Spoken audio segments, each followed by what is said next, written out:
देखिए पिछले क्लास में मैंने आप लोगों को बताया था यहाँ पर ट्रांसलेशन प्रोसेस के बारे में कि एक्चुअल में ट्रांसलेशन जो प्रोसेस है बेसिकली वो किस तरीके से होती है। तो ट्रांसलेशन में हम लोग यहाँ पर देखते हैं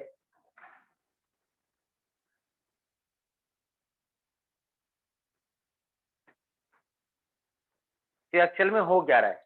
तो वहां पर मैंने आपको बेसिक कॉन्सेप्ट बताए थे, टीआरएनए की स्ट्रक्चर बना करके दिखाई थी, याद हो तो, ठीक है ना, जिसमें हमारे पास एक अमीनो एसिड बाइंडिंग साइट थी, भाई ये स्ट्रक्चर थी।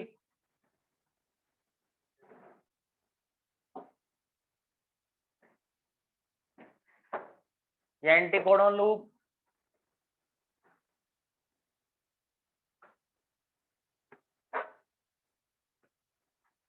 ठीक है, इस तरीके की स्ट्रक्चर थी बच्चों हमारे पास यहाँ पर जो है टीआरएनए की। और this is the 3 dash and ये 5 डैश एंड यहाँ पर OH है। और हम लोग क्या देखते हैं, यहीं पर basically amino acid binding site होती है, ठीक है, यहीं पर हमारी अमीनो एसिड बाइंडिंग साइट है। तो जो अमीनो एसिड आकर के यहाँ पर बाइंड होता है, अटैच होता है, वो एक्टिवेटेड होता है। It should be activated. जबकि इससे पहले साइटोप्लाज्म के अंदर हमारे पास जो अमीनो एसिड थे एक्टिवेट उस समय वहां पर नहीं होते। तो होता क्या है actually, amino acid have to join and to form protein, और वो क्या करेंगे, प्रोटीन बनाएंगे। तो amino acids are all around in the cytoplasm, cytoplasm के अंदर चारों तरफ हमारे पास अमीनो एसिड है, and they need to get activated firstly, then tRNA is going to read the code. Then tRNA यहाँ पर कोड को रीड करता है ऑफ एमआरएनए के ऊपर, and using its anti codon arm and will bring those tRNA to ribosome, and 2 subunits of ribosomes are now able to form protein. यानी सबसे जो पहला स्टेप होगा, ये बात समझ में आ रही है कि एक्टिवेशन ऑफ अमीनो एसिड होना बहुत जरूरी है। अमीनो एसिड का एक्टिवेट होना यहाँ पर बहुत जरूरी है। अब इसके लिए हमारे को यहाँ पर 2 चीजों की रिक्वायरमेंट होती है बच्चों, एक तो एटीपी, और दूसरी चीज यहाँ पर हमारे को रिक्वायर्ड होती है वो होती है एंजाइम, और उस एंजाइम का नाम है amino acyl synthetase, that is the amino acyl synthetase. ये एंजाइम होता है जो अमीनो एसिड को क्या करेगा, एक्टिवेट करेगा। It means it help in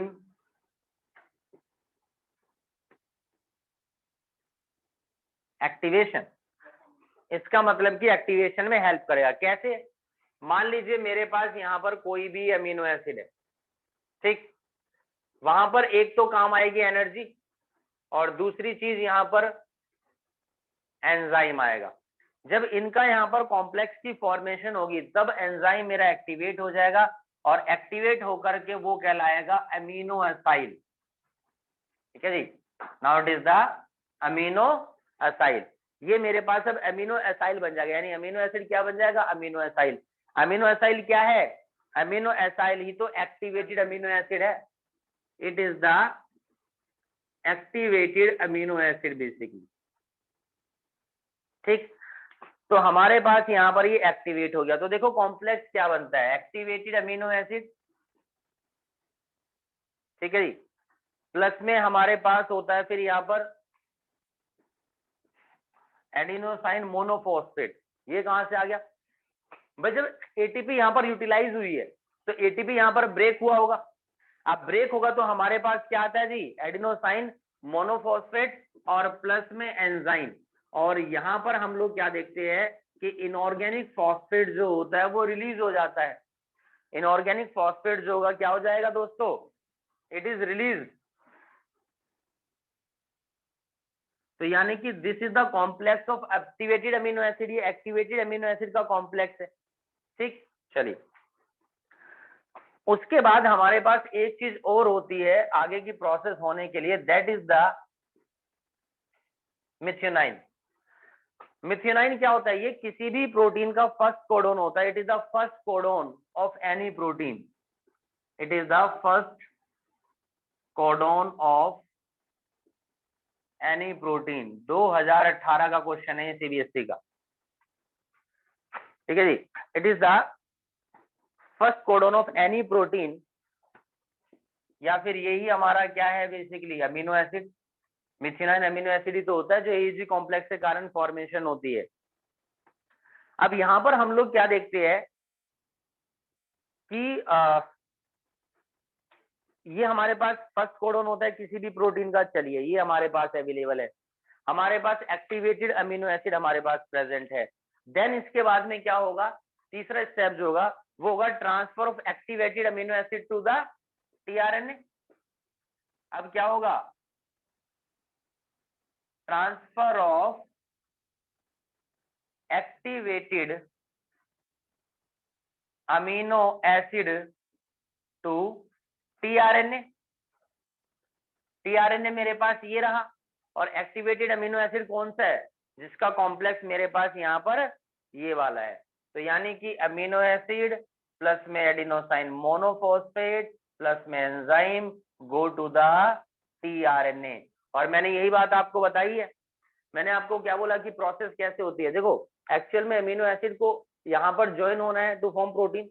amino acid cytoplasm के अंदर चारों तरफ है and they need to get activated firstly, then tRNA is going to read the code of mRNA. ठीक है भाई, अमीनो एसिड एक्टिवेट हो गया और टीआरएनए से अटैच हो गया। अब जब अटैच हो गया तो इसके पास जोन सा एक्टिवेटेड अमीनो एसिड है वो एमआरएनए को रीड करेगा और देखेगा कि भैया इसके ऊपर ये वाला कोड है तो वो पहुंच जाएगा, वो वाली सीक्वेंस नहीं है तो वो लाइन में लग जाएगा, समझे हो, वो लाइन में लग जाएगा। तो अपनी नंबर वारी से आते रहेंगे और अटैच होते हैं। सबके ऊपर एक्टिवेटेड अमीनो एसिड आ गए, एमआरएनए के ऊपर कौन सा कोड है, सबसे पहले एजी। तो जो टीआरएनए कौन सा एक्टिवेटेड अमीनो एसिड लेकर के बैठा होगा, मिथियोनाइन को, वो वहां पर आकर के अटैच होगा। उसके बाद समझ लो कि जो टीआरएनए लाइजीन को लेकर के बैठा होगा, कोई वेलिन को लेकर के बैठा होगा, कोई ग्लूटामिक एसिड को, एक्टिवेटेड वाले को। तो जैसे जैसे वो आरएनए आगे खिसकता जाएगा उसके ऊपर उसके रिस्पेक्ट में कोड आते जाएंगे, वो एक्टिवेटेड अमीनो एसिड वहां पर आकर के चिपकते रहेंगे। लेकिन वो एक्टिवेट होगा तभी तो रीड करेगा। तो पहले एक्टिवेशन होगा, देन उसके बाद यहाँ पर मिथियोनाइन सबसे पहले आता है क्योंकि वो रीड कर लेता है, और देन उसके बाद एक्टिवेटेड अमीनो एसिड जो टीआरएन चिपक चिपक के कोड को रीड कर करके अपना यहाँ पर सीक्वेंस में आते रहते हैं। ठीक है जी, और उसकी यहाँ पर फॉर्मेशन होती रहती है। So there is a activated amino acid tRNA complex यहाँ पर बन जाता है हमारे पास। ठीक है जी। अब ये जो एएमपी है, amino adenosine monophosphate, is set free, and जो एंजाइम है amino acid synthesis is also set free. By this step, our activated amino acid is now attached to the tRNA, and role of tRNA is transfer the amino acid to the site of protein synthesis. और then क्या होगा, next step में protein की synthesis होगी। कैसे होगी, ये देखिए, ये मेरे पास राइबोसोम की 2 सब यूनिट्स होती है। कौन कौन सी होती है, 2 सब यूनिट, ये वाली 50S वाली और ये वाली 30S वाली 2 सब यूनिट्स होती है, दोनों मिलकर के 70S बना देगी। और यहाँ पर स्मॉलर सब यूनिट है, इसी के ऊपर एमआरएनए बाइंडिंग साइट है, तो एमआरएनए चिपक गया, it have mRNA binding site. ठीक है, जबकि जो बड़ी सब यूनिट होती है हमारे पास उसके ऊपर 3 सेट है। कौन कौन से जी, ई, टी और ए। तो अमीनो एसिड यहाँ पर आकर के चिपकेगा, फिर आगे सरकेगा और देन उसके बाद यहाँ से बाहर निकलेगा ई से। दूसरा आएगा पी जो है पेप्टाइड बॉन्ड, इसके साथ चिपका देगा दूसरे अमीनो एसिड को, और धीरे धीरे एग्जिट होते रहेंगे होते रहेंगे होते रहेंगे। ठीक है जी, तो इस तरीके से यहाँ पर फॉर्मेशन होती है। तो 3 साइट है, ए यानी अमीनो एसाइल साइट, पी यानी पेप्टाइड बॉन्ड फॉर्मेशन, और ई यानी कि यहाँ पर एग्जिट साइट। ठीक है जी, ई हमारे पास यहाँ पर एग्जिट साइट होती है। तो बेसिकली ए साइट यहाँ पर क्या कर रही है, रिसीव कर रही है अमीनो एसिड को। अमीनो एसिड कौन से वाले को, जो टीआरएनए के ऊपर अटैच है उसको रिसीव होता है। और ए साइट पर एक्सेप्ट द फर्स्ट वन, जिसके बारे में हम डिटेल में पढ़ेंगे। ठीक है जी, लार्ज सब यूनिट अटैच होती है आपका endoplasmic reticulum by a protein जिसका नाम है राइबोसोम। जो लार्ज यूनिट होती है ये बेसिकली आपकी अटैच होती है। राइबोसोम आपके कहाँ अटैच होते हैं, एंडोप्लाज्मिक रेटिकुलम पर ही अटैच होते हैं। तो एंडोप्लाज्मिक रेटिकुलम के ऊपर राइबोसोम अटैच होते हैं बाय अ प्रोटीन जिसका नाम है राइबोसोम। तो दोनों की दोनों सब यूनिट्स अभी जो हमारे पास क्या अलग अलग है, ये देखिए। तो ये आपकी असेंबल होती है और असेंबल होकर के तो ये मेन यूनिट बनी है। तो इनको असेंबलिंग के लिए यहाँ पर हम लोग क्या देखते हैं, रिक्वायरमेंट होती है बच्चों किस चीज की जी, मैग्नीशियम आयन की।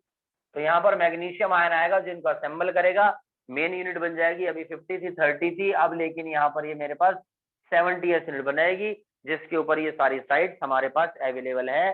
तो इसके बाद हम देखते हैं पहले असेंबलिंग होगी, देन उसके बाद mRNA अटैच होगा और देन उसके बाद यहाँ पर अमीनो एसिड आ करके आपके अटैच होते रहेंगे। दैट इज द मुद्दा। तो that is clear to all of you. ये ट्रांसलेशन की बात है बच्चों। यहाँ पर इस तरीके का डायग्राम आपके एनसीईआरटी में भी है, नोट्स में भी है मेरे। तो initiation, elongation and then termination.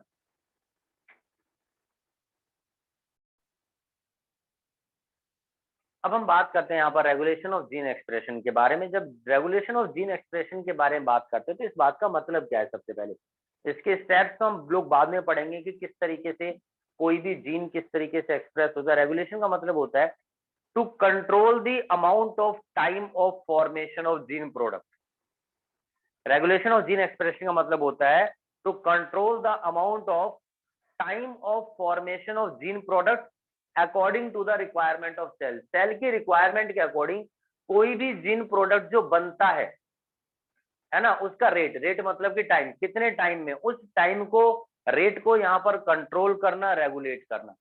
और यानी कोई भी जीन जब एक्सप्रेस होता है, एक्सप्रेस होने मतलब कोई भी जीन है, हमारे पास कोई कॉम्बिनेशन आया, बड़ा टी आ गया, हमारी हाइट बढ़ी है, तो ये जीन एक्सप्रेस कैसे हो गया और इसको कौन कौन से फैक्टर्स रेगुलेट करते हैं, उसका कंट्रोल किस तरीके से होता है, उसके बारे में बात करते हैं। तो हम लोग देखते हैं regulation of gene expression in eukaryotes. तो यूकैरियोट्स के अंदर हम लोग यहाँ पर देखते हैं कि कुछ कुछ स्टेप्स होते हैं जिनमें जाकर के प्रोसेस कंप्लीट होती है। सबसे पहले होता है transcriptional. First step is the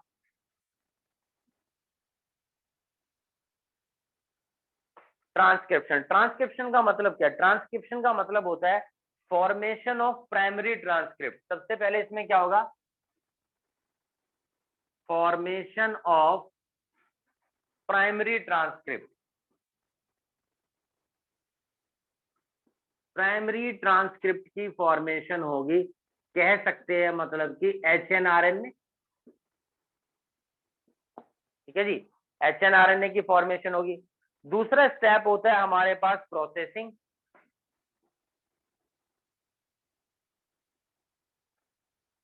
मतलब कि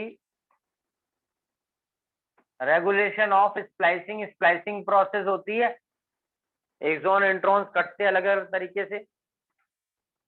देन होता है ट्रांसपोर्ट ऑफ एमआरएनए।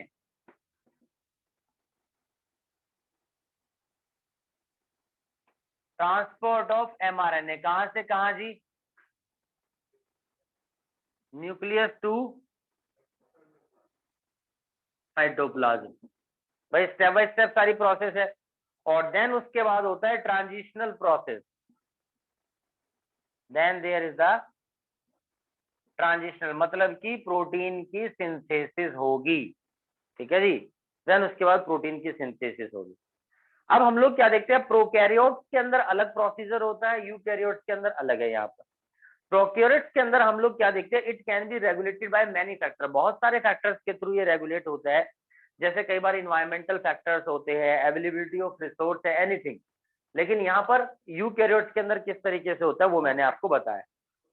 तो ट्रांसक्रिप्शन लेवल पे formation of primary transcript, then processing level, फिर एमआरएनए का ट्रांसफर, फिर ट्रांसलेशन लेवल। इन प्रोकैरियोट्स में फिर से बता रहा हूं कि control of rate of transcription initiation is the predominant site for control of gene expression basically. ठीक, so the activity of RNA polymerase at the promoter is regulated by the accessory protein which affects its ability to recognize their site। मतलब समझो, देखो eukaryotes में तो ये हो गया, लेकिन जब हम प्रोकैरियोट्स के बारे में बात करते हैं तो ये जो फैक्टर्स है, एनवायरमेंटल फैक्टर्स है, अवेलेबिलिटी ऑफ रिसोर्स है, इनको तो हम डिस्कस करेंगे नहीं, है ना। ये तो चेंज हो, आगे हो, पीछे हो, कम हो, ज्यादा, इनका तो कोई लेना देना नहीं है। लेकिन हम लोग क्या देखते हैं, it's this process in prokaryote with respect to regulated by a protein, regulated by a protein. एक प्रोटीन के थ्रू ये प्रोसेस रेगुलेट होती है, जिसको हम लोग बोलते हैं accessory protein, that is called the accessory protein. आप लोगों को ज्यादा दिक्कत होगी नहीं समझने में, क्योंकि मैंने लैक ओपेरॉन का डायग्राम पहले आपको समझाया था एक बार, उसी से रिलेटेड ये चीजें। तो देखो नॉर्मली प्रोकैरियोट्स के अंदर हम लोग क्या देखते हैं कि they are multiple genes. Prokaryotes के अंदर क्या होता है बच्चों, प्रोकैरियोट्स के अंदर हम लोग यहाँ पर देखते हैं कि मल्टीपल जीन्स होते हैं जो प्रेजेंट होते हैं किसी भी डीएनए के सेगमेंट के ऊपर। ठीक है, डीएनए के सेगमेंट के ऊपर हमारे पास मल्टीपल जीन्स प्रेजेंट होते हैं, then it is called the polycistronic, then it is called the polycistronic. ये मेरे पास ये डीएनए का सेगमेंट है, मैं वही वाला बना करके दिखा देता हूँ आपके ऊपर, Z है, Y है, A है, ये इसके ऊपर मल्टीपल जीन्स है, तो इसका मतलब इट इज द पॉलीसिस्ट्रॉनिक। हमारे पास ये पॉलीसिस्ट्रॉनिक होता है, मतलब कि मल्टीपल स्ट्रक्चरल जीन, मतलब कि multiple structural gene and expression of these genes, इन जीन्स की एक्सप्रेशन मतलब कि प्रोटीन सिंथेसिस। तो ये जो प्रोटीन सिंथेसिस करेंगे यानी वो जो एक्सप्रेशन है इनका, that is controlled by a protein, all the expression of these genes is regulated by a protein which is going to be bind with the site which is known as operator gene। ठीक है जी, ये आपका attach होता है हमारे पास कहां पर जी, operator gene के ऊपर। मतलब देखो हमारे पास यहाँ पर एक और जीन है, ठीक है, जिसको मैं ओ से डिनोट कर रहा हूं, and this is the operator gene. ये मेरे पास ऑपरेटर जीन है। तो ऑपरेटर जीन जो होता है वो प्रोसेस को ऑपरेट करता है, वो प्रोसेस को ऑपरेट करता है, और मैं कह रहा हूं कि यहाँ पर ये मैकेनिज्म कंट्रोल होगा एक एसेसरी प्रोटीन के थ्रू। तो एसेसरी प्रोटीन करता क्या है, इस ऑपरेटर जीन को बाइंड कर देता है, ऑपरेटर जीन को बाइंड कर देता है। ऑपरेटर जीन इनकी प्रोसेस को इनिशिएट करेगा, प्रोसेस को आगे बढ़ने देगा, लेकिन यहाँ पर ऑपरेटर को ही जब किडनैप कर लिया किसने, एसेसरी प्रोटीन ने, और उसने उस प्रोसेस को कंट्रोल कर लिया, कौन सी को, जीन एक्सप्रेशन की। जब इसने ऑपरेटर को ही कंट्रोल कर लिया तो ये प्रोसेस आगे नहीं बढ़ेगी। कौन सी, अरे जब ये अपना एक्सप्रेशन शो करेंगे, इन्हें एक्सप्रेशन शो करने के लिए कोई कहेगा, और जो कहने वाला था उसका किडनैप हो चुका है, किसने कर दिया, एसेसरी प्रोटीन ने, वो बाइंड हो चुका है ऑपरेटर जीन के साथ, समझे। तो which is going to be bind with the site which is known as operator gene. तो इन केस ऑफ प्रोकैरियोट के केस में हम लोग क्या देखते हैं कि द स्ट्रक्चरल जीन, जो ये तीनों के तीनों स्ट्रक्चरल जीन जो एक्सप्रेस होंगे वही तो स्ट्रक्चरल जीन होंगे। एक वो ओ हमारा जो है that is the operator gene, ठीक है, एंड द प्रोटीन जो कंट्रोल कर रहा है, रेगुलेट कर रहा है, all are present in one segment together, ये सारे के सारे एक ही सेगमेंट में साथ साथ प्रेजेंट है। So all of them are regulated by one promoter and one operator. तो ये एक ही प्रमोटर के थ्रू और एक ही ऑपरेटर के थ्रू रेगुलेट होते हैं, ऑपरेटर जीन और एक रेगुलेटर प्रमोटर जीन होता है, एक ऑपरेटर जीन होता है, and the expression is regulated by the, बताया ना, एसेसरी प्रोटीन के थ्रू। तो दिस कंप्लीट स्ट्रक्चर, ये जो कंप्लीट स्ट्रक्चर है बच्चों, इस कंप्लीट स्ट्रक्चर को ही हम लोग यहाँ पर बोलते हैं ओपेरॉन, ठीक है जी। यानी कि इस पॉलीसिस्ट्रॉनिक स्ट्रक्चर का नाम यहाँ पर क्या है, सिस्ट्रॉन, सॉरी ओपेरॉन। तो ओपेरॉन क्या है, बेसिकली ओपेरॉन वो सेगमेंट है जहां पर मेरे पास क्या है, स्ट्रक्चरल जीन है, जहां पर मेरे पास क्या है, रेगुलेटरी मैकेनिज्म है। तो mechanism by which these genes are going to be transcribed and transcription can be controlled, that is induced also inhibited by certain accessory protein, समझे। यानी ओपेरॉन डीएनए का वो पार्ट है जहां पर स्ट्रक्चरल जीन है, ऑपरेटर जीन है, और ये सारा हम देख रहे हैं एसेसरी प्रोटीन के थ्रू कंट्रोल हो रहा है, जिस प्रोसेस को इनिशिएट भी कर सकता है, इंड्यूस भी कर सकता है और स्टॉप भी कर सकता है, ठीक है। वही डिसाइड करेगा कि कब तो ट्रांसक्रिप्शन होना है और कब जा करके फिर बाद में आगे ट्रांसलेशन होना है। So that complete arrangement is called operon. So now there are two type of operon. हमारे पास हम लोग क्या देखते हैं बच्चों, ओपेरॉन के बारे में भी अगर हम बात करते हैं तो ओपेरॉन भी दो तरीके के हैं। We have two types of operon on that basis. एक होता है इंड्यूसिबल एक तो होता है इंड्यूसिबल ओपेरॉन, जो नॉर्मली हमारा ऑफ रहता है, नॉर्मली कैसा है, ऑफ, ठीक। और एक होता है सप्रेसिबल,